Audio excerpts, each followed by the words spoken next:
O perigo do ensino progressista. Eu vou contar até 3 e os irmãos vão ler o texto áureo e a verdade prática. Amém? 1, 2, 3.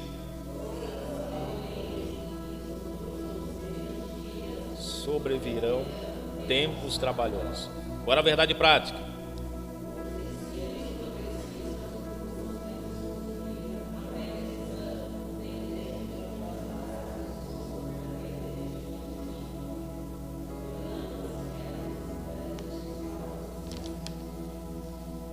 Segunda Timóteo 3, do 1 ao 9, a nossa leitura bíblica em classe. Vamos todos ler junto, amém, irmãos? Todos vamos ler ao mesmo tempo.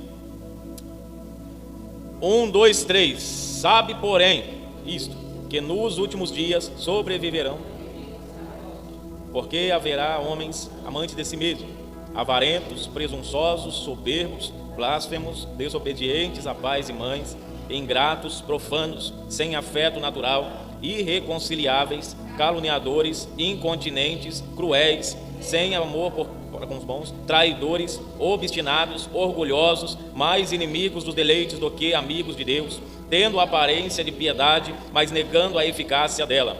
Destes afasta-te, porque deste número são os que introduzem pelas casas e levam cativas mulheres nécias, carregadas de pecados, levadas de várias concupiscências, que aprendem sempre e nunca podem chegar ao conhecimento da verdade.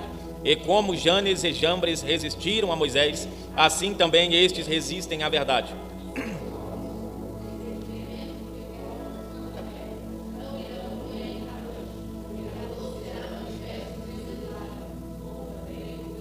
Amém, irmão? Vamos repetir aqui o versículo 9. Amém? Não irão...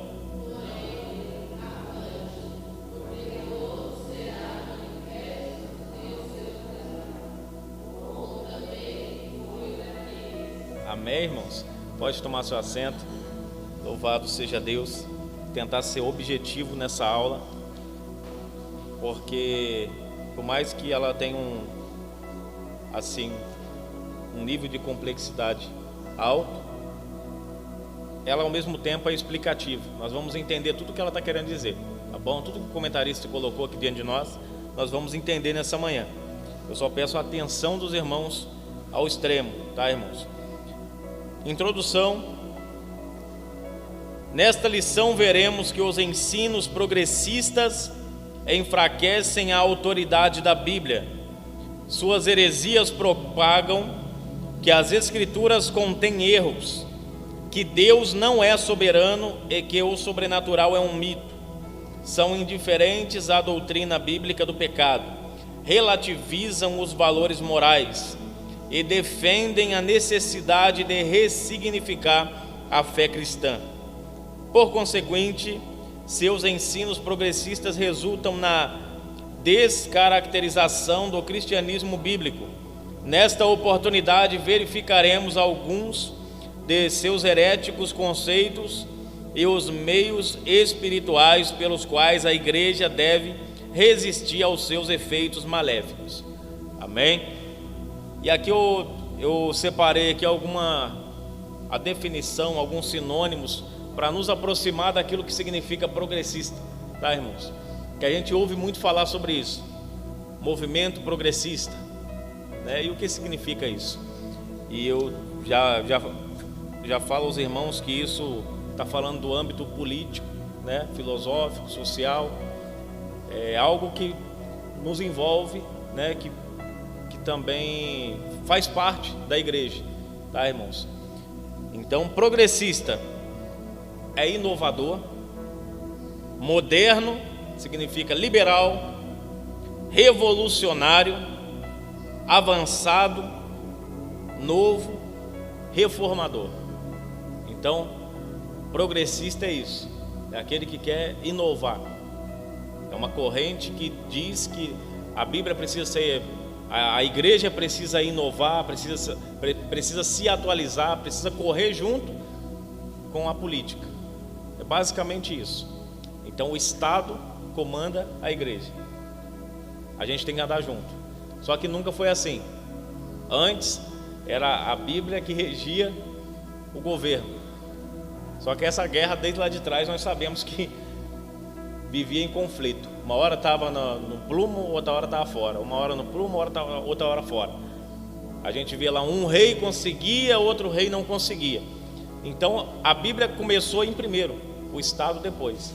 E hoje o Estado quer atualizar a Bíblia para que a Bíblia esteja embaixo e o Estado esteja em cima.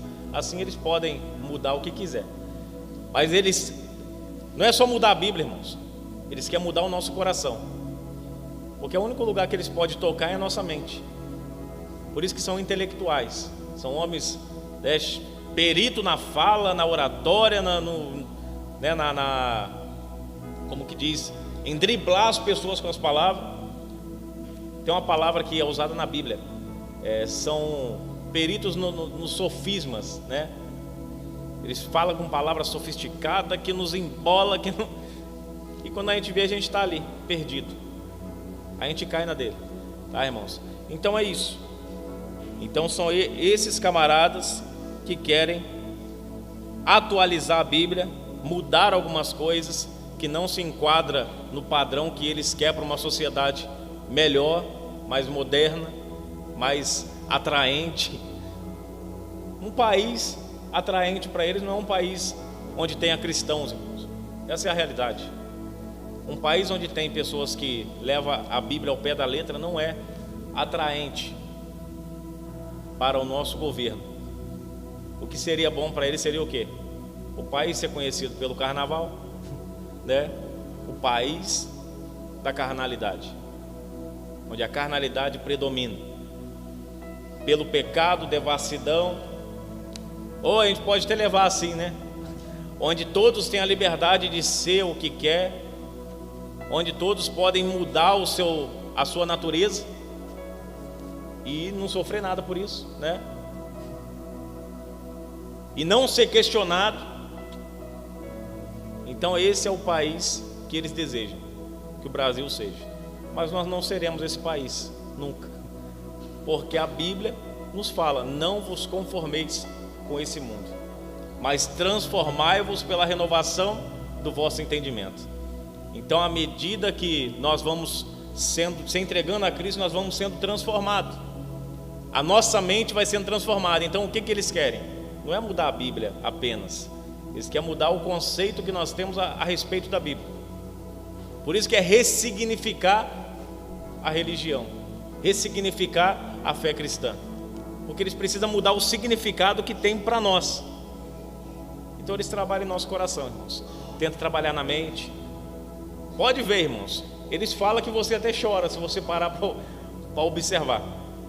Você vê o discurso, você acaba chorando, porque eles falam com uma certeza, com uma emoção, e eles falam como se estivesse preocupado verdadeiramente com a vida da pessoa. Mas não, é um combate contra a fé cristã, contra a igreja. Ali envolvido naquele choro, que aparentemente de tristeza e não é, tá, irmãos? A gente sabe, o que é certo e o que é errado, é o que a Bíblia vai dizer. E o que Isaías diz? Não dirás: ai daquele que chama mal bem e bem mal. A Bíblia vai dizer isso, irmãos. E lá em Malaquias 3:18 vai falar que naqueles dias verão a diferença entre o que é e o que não é, entre o que serve e o que não serve. Então a Bíblia faz diferença, irmão. Então nós precisamos fazer diferença de algumas coisas, não de pessoas, mas de algumas coisas nós precisamos fazer diferença. E uma das coisas que nós precisamos fazer diferença é de conceitos, de teses que são colocadas a nós, tá bom? E eu já adianto para os irmãos que eu vou chamar de crença, tá, irmãos? Dessa crença progressista acaba surgindo os críticos da igreja. É assim que pega os crentes dentro da igreja. Ele pega o crente na própria inteligência dele, ou na inteligência. Ele se torna um crítico dentro da igreja. Ele começa a questionar tudo, criticar tudo. É aquele crente que obedecia, era uma benção, mas de repente ele começa a ressignificar as coisas, e ele está nesse caminho. Ele nem percebe, mas ele está se perdendo pouco a pouco quando menos esperar, ele é um ímpio dentro da casa de Deus, ele é um joio no meio do trigo. Então nós precisamos observar isso, irmãos. Eu sempre falo, a gente sempre procura, é uma introdução, tá, irmãos? A gente sempre procura olhar para, se preocupar com a evolução, o desenvolvimento do outro, que a gente está vendo, que é mais fácil, está na nossa frente. A gente olha lá e fala, aquela irmãzinha ela era melhor, está indo num caminho que parece que está caindo. Ela não está como era antes, está mais fraca, está desanimada. Mas o mais eficiente é você olhar para você e perceber isso, porque às vezes você está caindo, mas está olhando o outro. O mais eficiente é você olhar e perceber que você está mais fraco, que você está menos crente. E você percebendo isso, você pode mudar alguma coisa, tá, irmãos? É o que a Bíblia diz. Tira o argoeiro do seu olho, a trave do seu olho, para poder ir lá e ajudar seu irmão. É literalmente isso, porque não tem como o sujo falar do mal lavado, trazendo para o nosso vocabulário. Não tem como. Vamos avançar aqui agora. Agora sim nós vamos entrar aqui no texto. Mas apenas mais o significado aqui dessa palavra progressista. Olha o que significa, irmãos. No dicionário isso. Que defende o progresso social e político. Indivíduo não conservador do campo da esquerda. Parou. Fecha. Tá bom? É o que está no dicionário. Indivíduo do campo da esquerda. Então eu não preciso falar mais nada. É só a gente analisar e ver se aquilo condiz com a palavra de Deus. Então esses dizem que a Bíblia é ultrapassada e que precisa sofrer algumas alterações. Primeiro tópico aqui, a descaracterização. Começou a dar calor, misericórdia. A descaracterização do cristianismo, a deterioração moral. Alguém pode ler, por favor, em voz alta?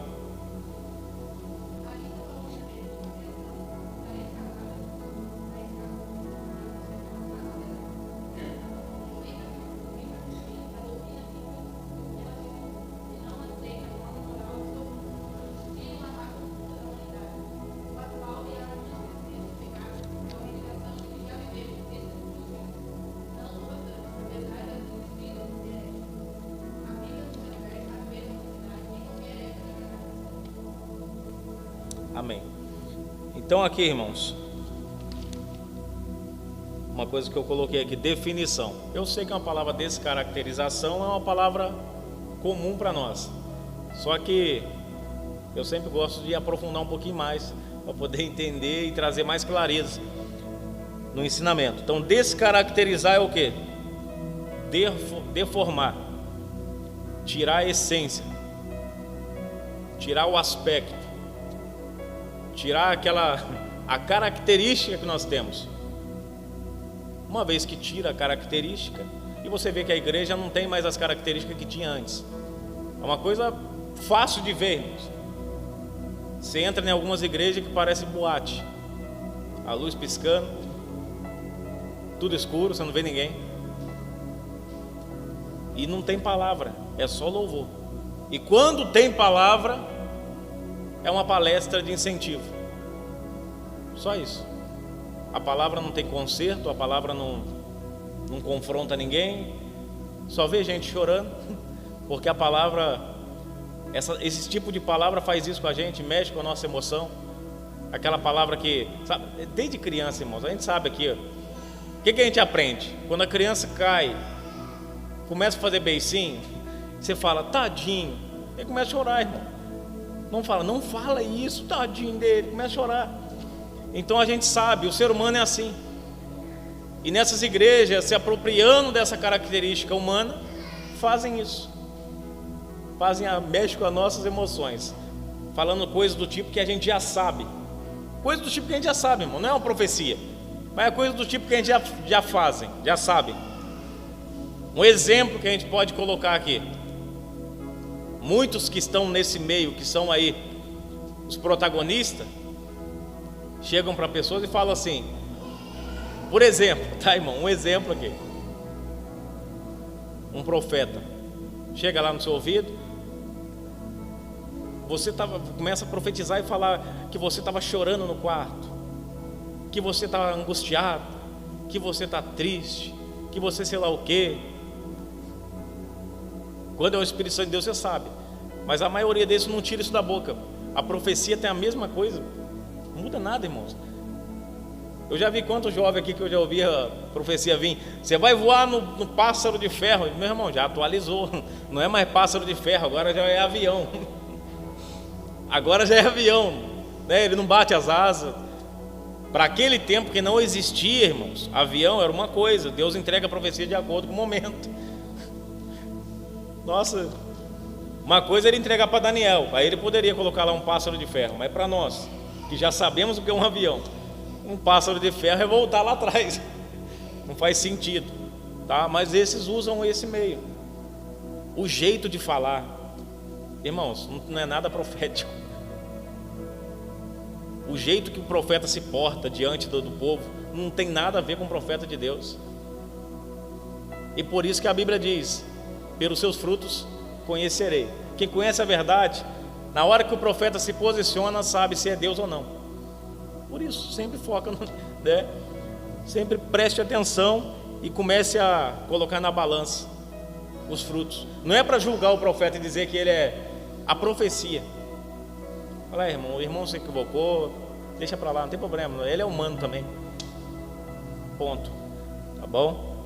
Então, descaracterizar, mudar a forma, tirar a essência, perverter.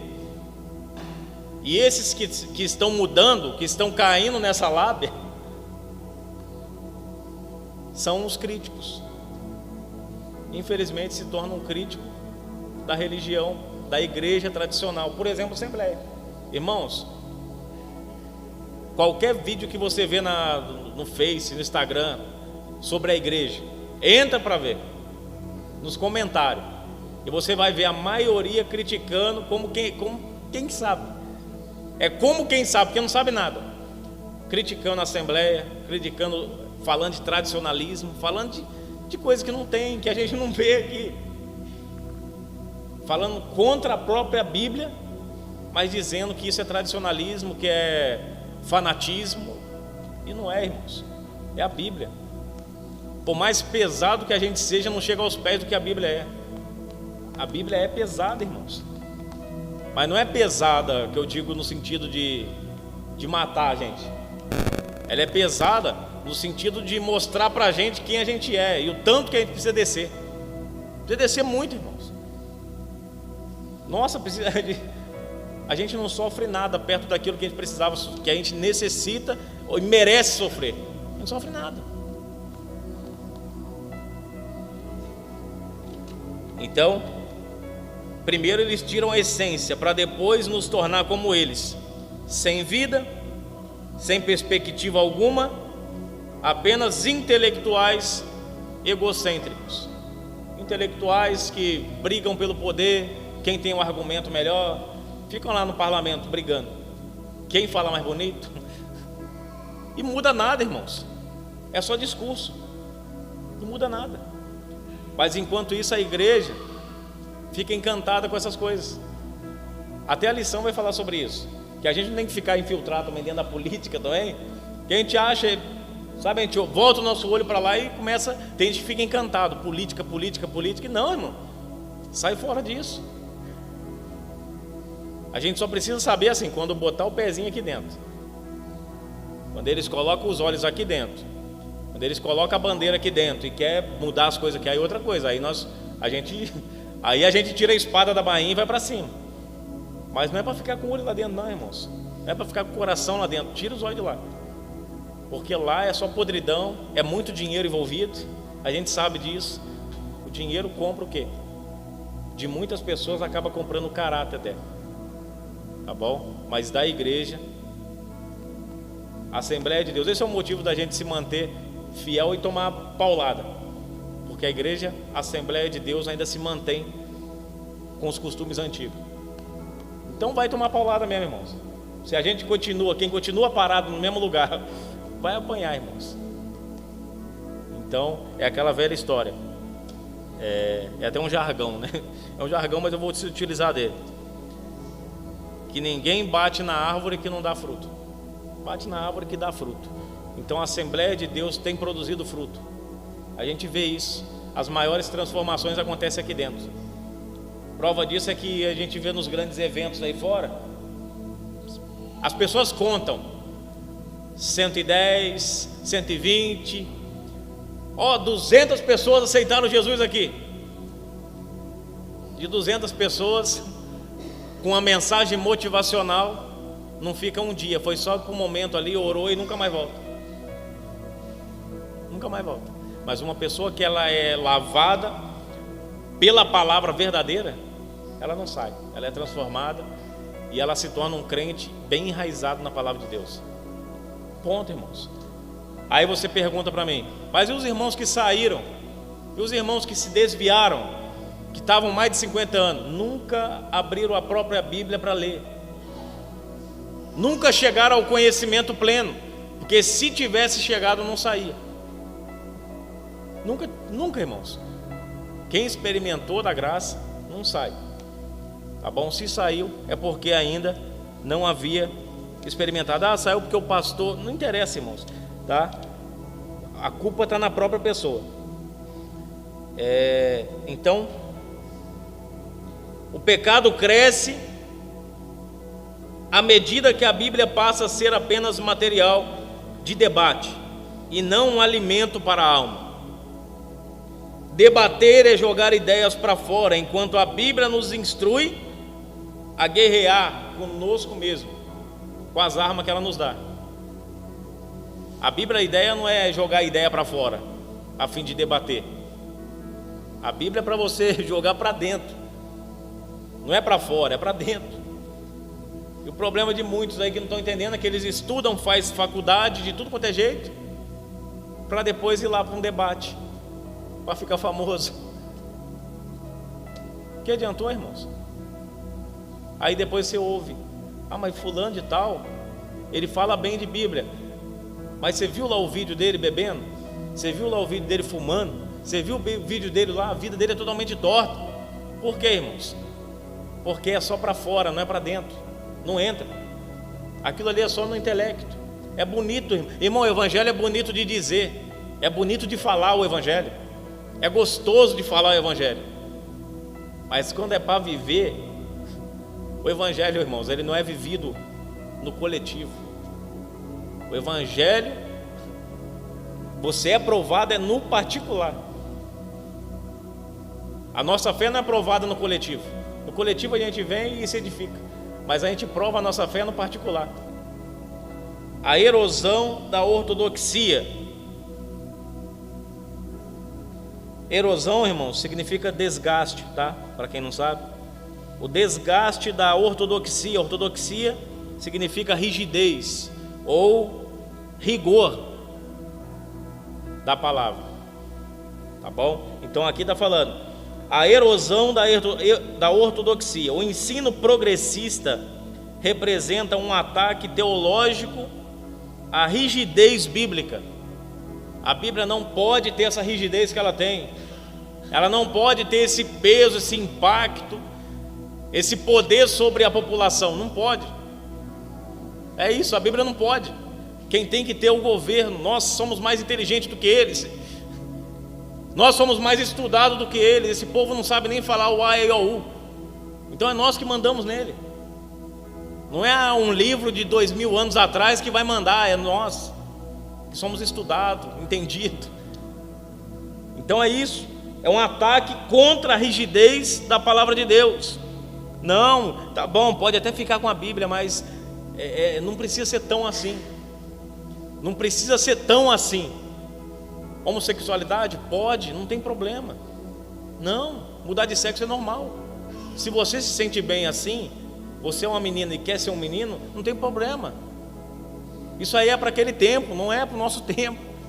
A Bíblia leva em conta a sua liberdade. E liberdade é você fazer o que você quer, segundo eles.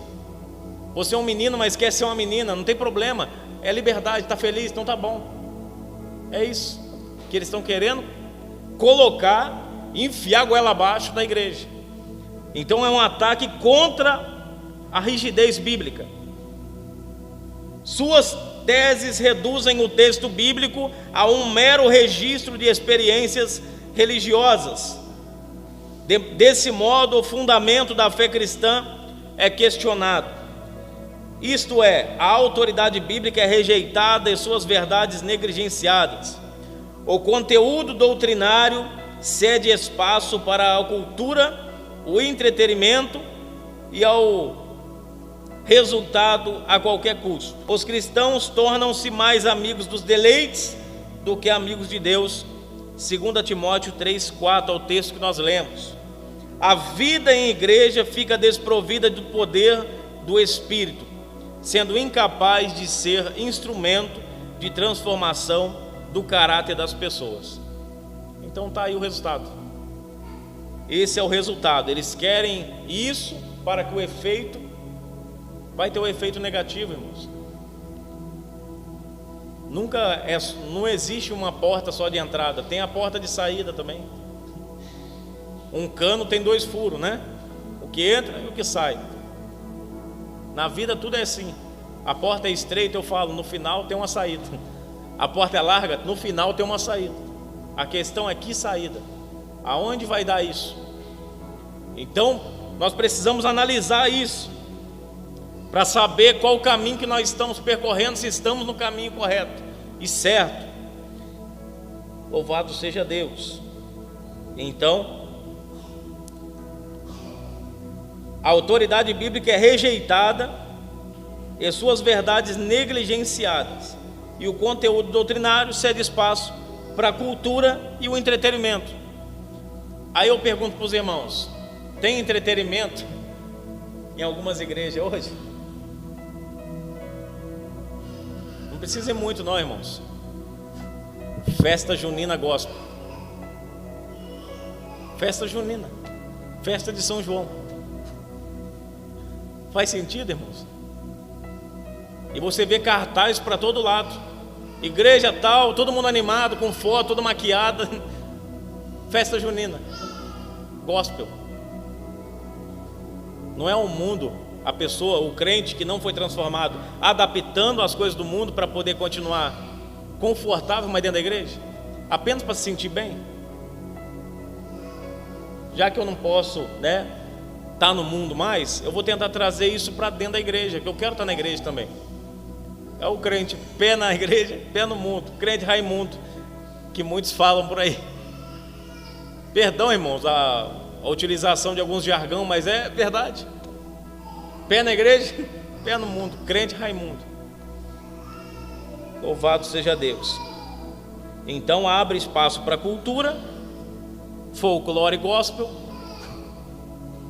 Daqui a pouco não, já está tendo carnaval gospel, já tem carnaval gospel de igrejas. Irmãos, eu estou falando de liderança que a gente parava para ouvir e falava: meu Deus, olha a autoridade desse homem, olha que sabedoria desse homem, olha que rigidez desse homem na palavra. Estou falando de homens de Deus que a gente viu fazer história, levando carros de carnaval a fim de evangelizar os pecadores, levando o carro para dançar música gospel, achando que isso vai trazer. Faz sentido, irmãos? Não faz, irmãos, sentido algum. Você ir para o carnaval mesmo que dizer: eu apoio isso também, eu sou a igreja, mas eu apoio. Aqueles que não vêm são tudo quadrado, aqueles que não vêm são tudo pacato, aquela palavra que usa, eu acho que é essa palavra, tudo fanático. Mas nós não, nós somos mente aberta. Estamos aqui porque nós somos mente aberta. Nós somos a igreja revolucionária. E Satanás no inferno dando risada. Aí eu pergunto para os irmãos: quem que faz isso, irmãos? Você pode falar, mas será que é essa a intenção mesmo? Irmãos, se o diabo usa pessoas dentro da igreja, crente, que às vezes por um espaço ali de tempo minúsculo, dá ouvido para ele. Vou ir mais profundo. Se o diabo usou um homem que acabou de receber uma revelação do céu, tu és o Filho do Deus Altíssimo, tu és o Cristo. Pedro, essa revelação veio de Deus. No mesmo momento ele foi caminhando e falando: mas o Filho do Homem terá que padecer e ser levado à cruz. Tem dó de ti mesmo, sai dele, Satanás. Deus estava ali, agora Satanás entrou. Então, irmãos, se Deus usa um crente que dá legalidade para ele, não vai usar alguém lá que é comprado por dinheiro, que é banhado no dinheiro? Use, irmão, tranquilamente. É só dar um pouquinho mais que acabou. Para essas pessoas a vida, ela não vai acabar. Para essas pessoas, o sentimento que Satanás coloca dentro dessas pessoas, a sua saúde ela é intacta, né? A sua vida, você nasceu para vencer, para o sucesso. Você não vai ter fim. Até que de repente um câncer, até que de repente uma doença incurável, até que de repente um negocinho simples, uma gripe que ninguém espera, e a pessoa está lá e nenhum remédio, nenhum cirurgião mais caro que existe resolve. Pronto, aí a pessoa fala: que valeu a vida, que valeu a vida que eu levei, que valeu os dinheiros que eu aceitei, as propinas que eu recebi. Então é terrível, irmãos. Então o diabo pode sim usar dessas pessoas, principalmente contra a igreja. O diabo levanta macumbeiro na casa dele, dormindo, na madrugada, para pôr a mão na parede contra a igreja, para enterrar, para desenterrar no cemitério contra a igreja. Isso é o que, irmãos? É o diabo. Uma pessoa em sã consciência não faz isso, mas induzida pelo diabo, possuída, ela faz. O diabo faz autoridades ficar contra a igreja, pode fazer. Não ficou ainda por quê? Ou não conseguiram fechar a igreja por quê? Porque Deus não deixou. Porque Ele não deixou. Ele tem um plano ainda com a igreja brasileira, irmão. Porque algumas já fecharam, mas aqui ainda não fechou. Está subsistindo, está resistindo. E o que é interessante é que Ele falou lá atrás: vós sois o sal da terra e a luz do mundo. Sal é aquilo que uma das características que ele tem é de preservar, conservar. Ele é conservante. Ou seja, enquanto tem uma igreja viva, por mais pequena que seja, ela está conservando a terra, ela está conservando aquele local onde ela está localizada. Você pode achar que não, mas tem lugares que não foram destruídos ainda porque você está lá. Isso não é forçação não, irmãos. E tem lugares que Deus vai destruir, então Ele te tira antes, e depois fale, depois fecha.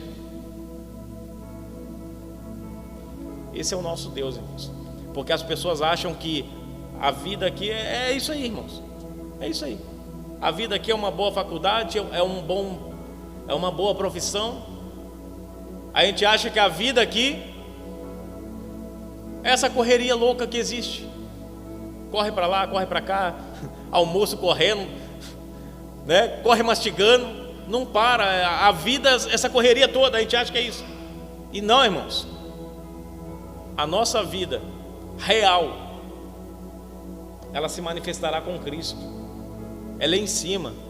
Porque senão aqui seria eternidade, não lá, mas é lá que é eternidade. Aqui é um curto espaço de tempo que a gente nem sabe quando vai acabar. Igual o Tiago fala, o pastor sempre menciona, a nossa vida é como um vapor. Como que você diz que amanhã vou empreender, que amanhã vou fazer, amanhã vou realizar? Vocês são donos da sua vida? E Tiago fala, a vida do homem é como um vapor. Vocês deveriam, ao invés disso, falar: se Deus assim nos permitir, faremos. Se não, graças a Deus, ponto. Louvado seja Deus. Corrupção da fé com o caráter humano. maculado e a corrosão da ortodoxia, promovidos pelo progressismo no ensino, o cristianismo e a fé bíblica são descaracterizadas. Não por acaso o apóstolo Paulo acrescenta as práticas dos falsos cristãos: a repulsiva conduta da luxúria e de várias concupiscências. Eu marquei aqui, irmãos, que o progressismo criou questionadores, os críticos do Evangelho. O progressismo criou muitos dos problemas que na igreja hoje há, são oriundos dele,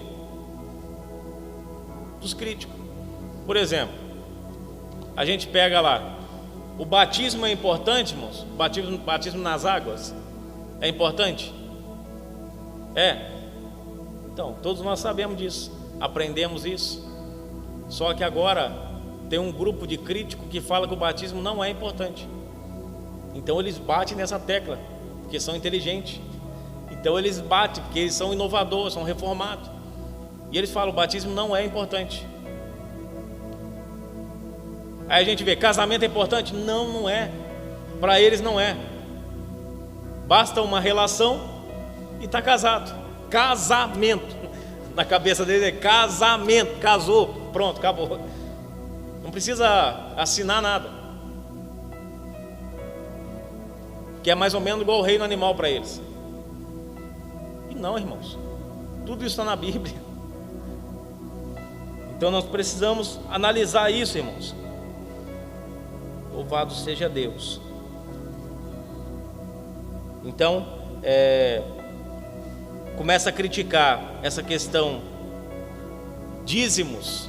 Por exemplo, há um tempo atrás ninguém questionava dízimo. Ninguém questionava. Dizimava. Por quê? Porque era um princípio bíblico. Está lá, princípio bíblico. Mas hoje questiona. Porque é da lei. A lei. Essas pessoas têm resposta para tudo, só que são rasas. Porque quando você vai conversar mais profundamente, perguntar, pedir mais base, de onde você tirou isso? Ah, de Fábio, Paulo Fábio, de sei lá quem, Paulo Júnior. E começa ele levantar, e cada pessoa que você fala, nossa, você conseguiu de um pastor, de um influencer. Mas o que a Bíblia diz para você, o que o seu pastor lá, que é mais antigo, que veio lá do passado, que era dizimista e ofertante na casa de Deus, te diz? Diz que é para ofertar, diz que é para dizimar. Ah não, mas o influencer disse que não, porque que quem dizima é burro. Então ele vai seguir quem? O renovador, o revolucionário. E esses dias mesmo eu comentei, porque um rapaz falando e batendo, sempre batem contra isso, irmãos. Dízimos e oferta. Eu falo para os irmãos, aqui não tem hipocrisia não. Já, às vezes passei por dificuldade, às vezes passo, e às vezes não dá para dar o dízimo. É feio? É. Mas às vezes acontece. Mas maior pecado ainda é um pastor tirar um obreiro do púlpito porque não deu dízimo. É um pastor pegar e tirar um obreiro da porta, tirar ele do carro porque não dá o dízimo. Isso é feio. Isso não tem nada a ver. Se está passando necessidade, é outra coisa, irmãos, esquece. Mas eu estou falando agora para pessoas que podem dar, mas não dão, retém a mão. Eles falam que não pode dar porque aprendeu que não pode dar, que não deve dizimar, porque na Bíblia é na lei, no tempo da lei. Esquece isso, irmãos. É tão simples, tá? Não querendo tocar muito nesse assunto, mas agora tocando em tudo, nos pontos que as pessoas mais criticam, tá, irmãos? Que é casamento, é família, familiar, na igreja, dízimo, oferta, é o que mais fala. Para onde vai? Aqui a gente sabe, irmãos. Eu não recebo salário, pastor nenhum recebe salário, nem pastor João, que é presidente, recebe salário. É aposentado, vendeu o carro para poder comprar o terreno aqui. Vendeu a casa, né? Vendeu a casa para comprar o terreno. O que esse homem está ganhando, irmãos? Esse é o verdadeiro ajuntar e tesouro no céu. não está juntando nada, é tudo direcionado para a obra. E quando falta para a obra, aí dói no coração do homem, que Deus o levantou para essa obra. E enquanto isso tem uns aí, às vezes tira do bolso para pagar conta, porque não dá. Às vezes acontece. Senta um pouco e conversa com o pastor para você ver se ele não já teve que tirar. Para quem já deu o carro, já deu a casa, às vezes tem que tirar do bolso para poder pagar a conta, na pandemia. Então foi Deus segurando essa obra, irmãos, porque aqui não tem charlatão, nessa obra tem pessoas fiel, que são preocupadas. A maior preocupação aqui é a alma, irmão. Pode ver que aqui a gente não tem aquele discurso de dízimo e oferta, e não, nada contra quem tem, mas aqui não tem, porque a gente tem dificuldade até de falar sobre isso. Irmãos, ajuda, porque a obra precisa, tá? E não pense que a gente está falando com esse tom porque não está precisando, porque precisa demais, porque a obra não tem que parar aqui. Marlene Miranda precisa de uma igreja, está pagando aluguel, mas a questão é essa. A gente olha e os críticos que entram e falam. Eu ouvi, irmãos, esses dias, uma irmã de mais de 60 anos de crente falar para mim: eu não dou dízimo porque eu sou estudada e isso não existe, isso é do tempo da lei. Aí como eu não fui fazer a visita para poder discutir, debater, eu falei: eu não vou falar sobre isso, eu vou no foco, vamos falar sobre o assunto. Sem constranger a irmã, continuei o assunto. Mas vê se pode isso, irmão. Sou estudada, então não dou dízimo. Então tá bom. Ali eu já poderia começar o debate. Então tá bom. O dízimo, então, ele é da lei. Então vamos lá. Antes da lei, lá em Gênesis, quando Abraão vê Melquisedeque, sacerdote segundo Jesus está lá em Hebreus. Ele fala que Abraão deu o dízimo de tudo para ele. E se isso vem no começo, isso vai além da lei, isso é um princípio. E aquilo que é princípio, é princípio. É como se santificar, é como tudo que Jesus falou, que nós não devemos fazer ou devemos fazer. É um princípio bíblico. Se você não pode, é outra questão, Deus entende. Deus não é, irmão, Deus não é igual eu que não consigo enxergar algumas coisas. Deus sabe tudo, sabe se você pode ou não. Deus sabe se eu posso ou não. A diferença é que na graça a coisa é diferente. Na graça é gratidão. Você entrega por gratidão, não é por reconhecimento igual o fariseu lá orando lá, porque eu dou dízimo de tudo que tenho. Não, não é justificativa nem nada. Você dá por gratidão, porque você é grato a Deus por tudo que Ele te deu. Você vai lá e dá. Por isso que eu gosto de usar o termo, eu uso particularmente, devolver o dízimo. Então, irmãos, eu falo para os irmãos, esses são os críticos da igreja de hoje. E pode observar, as maiores críticas são daquilo que eles não querem cumprir. É difícil tirar o dinheiro do bolso, irmão, porque, vamos lá, para quem ganha R$500, R$50, tranquilo, né? Você vai lá e entrega. Aí você ganha 1.000, 100, começou a ficar, já é uma conta, né? Já é uma conta, R$100, já é uma conta de luz. Dá para pagar. Aí vai lá, 2.000, R$200. Ih, rapaz, R$200 dá uma parcela de um não sei o que. A pessoa começa a repensar. Quanto mais vai subindo, mais repensa. E é por isso que a Bíblia fala o que, irmãos? Ser fiel no pouco e no muito te colocarei. Quem não é fiel no pouco não vai sair daquilo.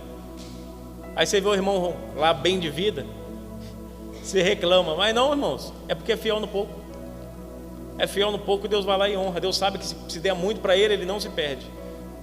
Ele aprendeu a lidar com muito e com pouco, igual Paulo. Sei o que é passar necessidade, sei também o que é ter abundância. Em todas as coisas, eu posso todas as coisas naquele que me fortalece. A desconstrução da Bíblia, teorias progressistas, a desconstrução da Bíblia.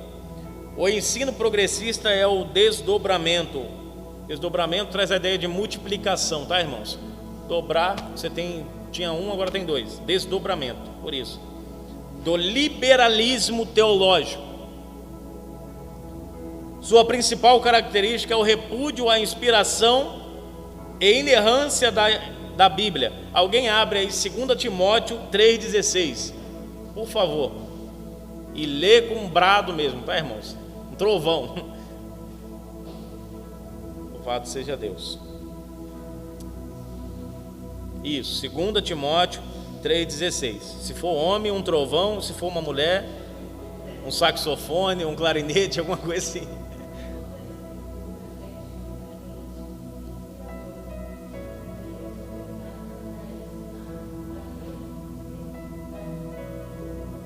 Aqui.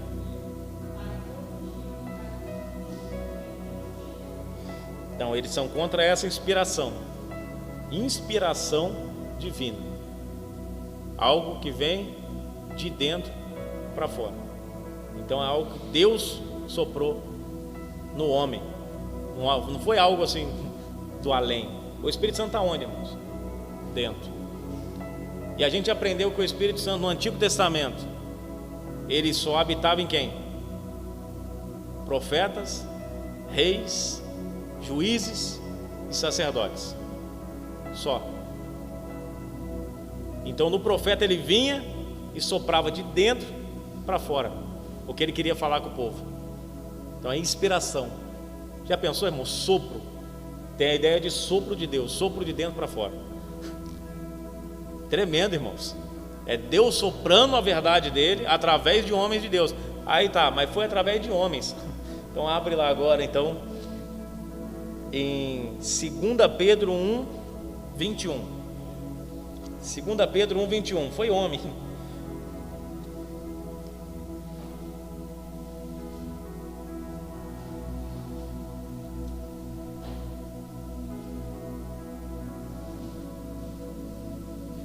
(20 e 21), tá, irmãos? 2 Pedro 1, 20 e 21. Amém? Inspirados pelo Espírito Santo. Aqui na minha Bíblia, aqui na minha tradução contemporânea, está: falaram movidos pelo Espírito Santo. A gente aprendeu que o Espírito testifica com o nosso Espírito. Então ele interage conosco. Muitas das vezes nós falando aqui, quando a gente abre a palavra de Deus, a gente está assumindo uma posição de um profeta, porque a palavra profeta no Novo Testamento é intérprete, é aquele que interpreta, não é mais aquele que ouve a voz de Deus, ainda que ouve, tá? Aí é profecia, tá bom? Mas estou falando na questão do ensino agora, é aquele que interpreta a palavra. Isso é profeta, dom de profeta no Novo Testamento, é diferente do Antigo Testamento. Tá bom? Mas a questão é que Deus se movimenta dentro de nós e fala aquilo que Ele deseja falar com a igreja. Aí a gente pergunta, né? Mas como que Ele sabe? Como que Ele sabe? Simples, irmãos. A gente vê lá. Eu sei que são perguntas bem simples, bem rasas, mas você abre Apocalipse e Deus está mostrando, trazendo a visão para nós de como Ele, do conhecimento que Ele tem das igrejas. E a gente vê, João tem a visão, a primeira visão que ele tem é de um homem todo de branco, Jesus andando no meio dos 7 castiçais. E depois ele fala: esses 7 castiçais são as 7 igrejas da Ásia. E ele começa a enviar carta para cada uma delas. Por quê? Porque ele está no meio de todas as igrejas. Então ele sabe o que cada igreja aqui precisa saber. Ele sabe o que essa igreja precisa. E de acordo com isso, ele dá as recomendações, os elogios, as repreensões, exortações, palavra de ânimo. Porque tudo isso que ele fez ali, que ele falou nas igrejas da Ásia, ele fala pra gente. A gente pode observar. Tem culto que Deus está animando a gente. Tem culto que Deus está abatendo. Tem culto que Deus está levantando. Tem culto que Deus está salvando. Tem culto que o poder de Deus está se manifestando. Tem culto que o elogio de Deus sobre a nossa vida. É Deus, irmãos, tá? Aquele que conhece a nossa vida. Então a desconstrução da Bíblia, a multiplicação desse liberalismo. Liberalismo é uma corrente política e moral baseada na liberdade de consentimento, consentimento dos governados e igualdade perante a lei. Tá? Então é isso, liberdade, que tem essa ideia que nós entendemos de liberalismo. Nossa igreja não é liberal, é a mesma ideia. Pesquisei, procurei e tem o mesmo significado. Quando você fala, a nossa igreja não é liberal, dê um glória a Deus. Fala, graças a Deus, ela não é liberal. A nossa igreja se mantém firme. Porque liberdade, sem qualquer tipo de repreensão e sem qualquer tipo de princípio, é libertinagem. Não é liberdade. Libertinagem é liberdade para fazer o que você quer, liberdade para pecar, liberdade para fazer o que você tem desejo. E não é essa liberdade, para essa liberdade que Cristo nos chamou. Cristo nos chamou para a liberdade nele, ser livre do pecado e não livre para o pecado. Ele tira a nossa corrente dele, a gente quer voltar para lá? A gente tem que guerrear contra ele 24 horas por dia, irmãos, porque a Bíblia diz, ele está todo dia na porta, né? O pecado. Paulo vai dizer, está na porta. Miserável homem que sou, quem me livrará do corpo dessa morte? Esse pecado que está me... Eu já disse aqui que Paulo, tanto Paulo como Jesus, como diversos profetas, se utilizavam de coisas do cotidiano. E ali ele estava falando de coisas de uma punição que Roma submetia pessoas que eram pegas ali em ato de homicídio. A pessoa matava, então ela pegava a pessoa, pegava o corpo morto, ele não era sepultado, ele era amarrado na pessoa frente a frente, a carne ali, e jogado para o deserto. Esse homem ele iria se deteriorar junto com o corpo morto, aquele que ele matou. Essa era a punição de Roma. Daí vem dente por dente, olho por olho, né? Que ali estavam cara a cara. Matou, agora você vai morrer com o corpo que você matou. Você vai morrer pelo feito que você fez. Então, irmãos, o negócio é terrível. Aí Paulo fala, miserável homem que sou, quem me livrará desse corpo, dessa morte? Porque o pecado ainda está aqui. Eu fui livre, mas ainda fede às vezes, porque está decompondo. Está ali, o pecado está ali, irmãos. Dia a dia a gente tem que lidar com ele, tem que resistir o pecado. A gente tem que rever algumas coisas, dia a dia, irmãos. Não adianta falar que anos de crente vai me fazer a reagir melhor ao pecado, não. Pecado sempre vai ser pecado, vai ser difícil, mas a gente tem que sempre lutar contra ele e vencer. Amém? E só tem até uma recomendação: orar sem cessar, se aproximar mais de Deus. Você quer ficar sem pecar, irmãos? É só se aproximar de Deus. Dias de jejum, se intoca no quarto, ora bastante. Quanto mais perto de Deus, mais longe do pecado. Essa é a regra. E isso acontece. Você pode lembrar aí, quando eu batizei, por exemplo, fiquei 5 meses. Nossa, irmãos, se eu pequei, eu nem lembro, né? Eu nem vi o pecado. Fiquei 5 meses, andava, qualquer coisinha, passava um vento, arrepiava com um galo, ficava todo feliz. Qualquer coisa, irmãos.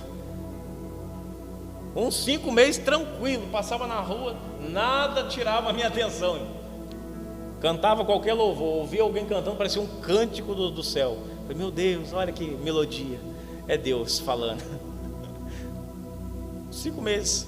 Isso é a prova que quanto mais perto de Deus, o pecado mais longe está. Então é a nossa ótica que muda. Se a nossa ótica mudar, aí, irmãos, o pecado vem para mais perto.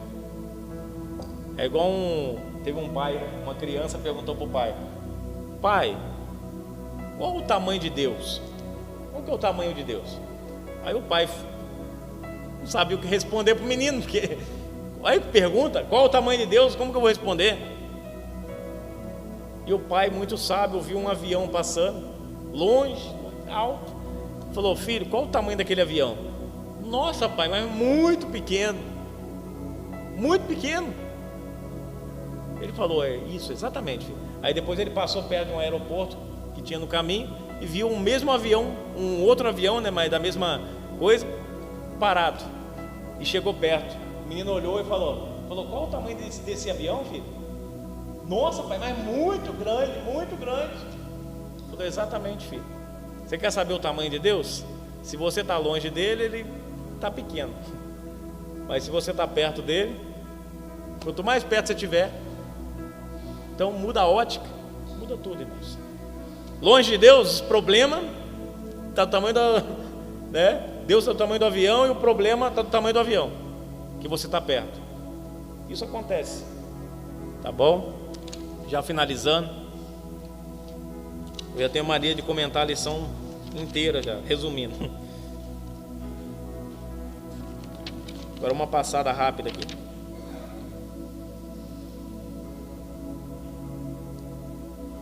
Refutando o ensino progressista, é o terceiro tópico. Reafirmando a autoridade bíblica. Em refutação ao ensino progressista, é indispensável reafirmar a doutrina da inspiração divina, verbal, plenária, da inerrante palavra de Deus, que nós lemos, 2 Timóteo 3,16, que toda palavra de Deus foi inspirada, toda a escritura foi inspirada por Deus e é proveitosa. E validar o princípio da sola escritura instituído na reforma, que estabelece a Bíblia como a única regra infalível e autoridade final de fé e prática. Nessa direção, Lutero advertia sobre a necessidade de distinguir entre o que foi entregue por Deus nos textos sagrados e o que foi inventado pelos homens no contexto da pesada tradição romana na Idade Média. Então aqui, irmãos, aí vai falar sobre a questão da santificação, tudo isso. Mas uma coisa que é importante eu ressaltar com os irmãos: a gente teve um trimestre inteiro falando sobre a Bíblia. Ali a gente tratou da estrutura da Bíblia, a gente aprendeu o que é considerado sagrado, o que foi levado, o crivo que foi levado em conta para poder colocar a palavra de Deus aqui nesse livro. Irmãos, foi um imenso trabalho de muitos homens de Deus para essa palavra estar desse jeito, do jeito que está aqui. Aí teve a intervenção de alguns homens. Por isso que você vê que tem algumas Bíblias aí que tem, eu não vou falar religião, mas algumas Bíblias que tem alguns a mais. Mas por que tem a mais? A gente falou sobre pseuda da epígrafe. Pseuda epígrafe era o que acontecia? Eu não vou entrar em detalhe, mas só para os irmãos saberem que existe. Pseuda epígrafe é quando chegava uma carta e na hora que eles passavam pelo crivo, né, no exame, para descobrir a canonicidade daquela escritura, eles averiguavam quem era o autor, se havia verdadeiramente inspiração divina nela, para poder colocar. Aí chega lá um livro que apoia que vai ter depois da morte vai ter um purgatório. Não existe isso. E quem vai ter que intermediar lá vai ser como é que é o nome? Maria, né? Maria vai ter que intermediar nesse purgatório, vai ter que orar e interceder para a pessoa ser salva. Esse livro não pode estar na Bíblia, porque a Bíblia fala, aqui está, irmãos, na nossa está, e na deles também, que só há um intermediador entre Deus e o homem, Jesus Cristo, homem. Não se fala mais em Maria. Mas aí eles precisam, para conservar a religião, e não o Evangelho, mas a religião. Então tem lá o Evangelho não, tem o livro que trata disso, oração pelos mortos, 7 dias, a missa de sétimo dia. Aonde está? É um livro que está no Antigo Testamento, me fugiu o nome, mas um livro do Antigo Testamento deles que apoia isso. Mas aí não passou no crivo, não entrou aqui. Mas aí esses teólogos da antiguidade decidiram colocar. Por isso que houve a separação. Martinho Lutero entrou no meio, né? E uma guerra ferrenha para poder separar, porque viram que não havia canonicidade naqueles livros, mas nesse tem. E pseudoepígrafe, o que é? Esse livro está com o nome de Paulo, mas essas palavras não são de Paulo. Olha a profundidade do negócio. Aqueles homens, eles eram tão qualificados que quando eles batiam o olho, eles sabiam: isso não é Paulo que escreveu, mas estava com o nome. Eles colocavam o nome era carta, né? Então eles escreviam o nome de quem eles queriam para ser aceito. Apóstolo Pedro, porque se eu mandar meu nome não vão aceitar. Então Apóstolo Pedro, toma. Apóstolo Pedro é importante. Só que quando lia falava: não é a palavra de Pedro. Pedro não aprovaria isso. Joga fora. E vai lá. Palavras de Paulo, importante, mas quando lia, não é a palavra de Paulo. E isso aconteceu, isso tem registro na Bíblia, que isso estava acontecendo. Quando você abre 2 Coríntios, 2 Tessalonicenses, Paulo vai falar acerca de uma carta que enviaram, falando que era Paulo, mas Paulo fala: não foi eu. Vocês sabem como eu falo, como eu reajo diante de vocês. Não com essa palavra, estou parafraseando. Mas vocês sabem como que é o meu proceder diante de vocês. É diferente. Aquilo que nós cremos, aquilo que eu falo, que eu professo, vocês sabem diferente. Sobre a vinda de Cristo, sobre o arrebatamento. Ele fala: irmão, não seja ignorante, eu falei para vocês sobre isso. Só que alguém estava falando, enviando uma carta no nome de Paulo, falando que era de outra forma. Então, irmãos, olha o trabalho que esses homens tiveram. Para alguns aí, meia bota, né, que começou a estudar ontem, não sabe grego, não sabe hebraico, não sabe latim, não sabe nada, só porque está estudando uma faculdadezinha aí, diz agora que tem que ressignificar porque está errado. Irmãos, a gente vê isso aqui, irmãos, foi estudantes do grego, do hebraico, do latim, de outros idiomas mais, estudantes que estudaram a vida toda, mais de 500 anos de estudo, que foi passado de pessoa para pessoa, e está aqui. E agora alguém que chegou lá que não tem nem 100 anos, quer pegar e dizer que não é. Então, irmãos, a gente vê, a luta é ferrenha contra a igreja, mas nós aprendemos, nós cantamos no começo, na batalha contra o mal. Isso é uma batalha contra o mal, não é contra eles. Ser valente, e vamos até o final dessa batalha, entendendo e colocando sempre a verdade de Deus, e nunca colocando à prova a palavra. Não coloca, porque a palavra é a palavra, irmãos. Tenha certeza do que essas palavras que estão na sua mão, ela é viva, ela é poderosa, e é a única que pode te levar ao céu, por intermédio de Cristo. Amém? Então essa foi a nossa lição de hoje. Deus abençoe a todos os irmãos que vieram.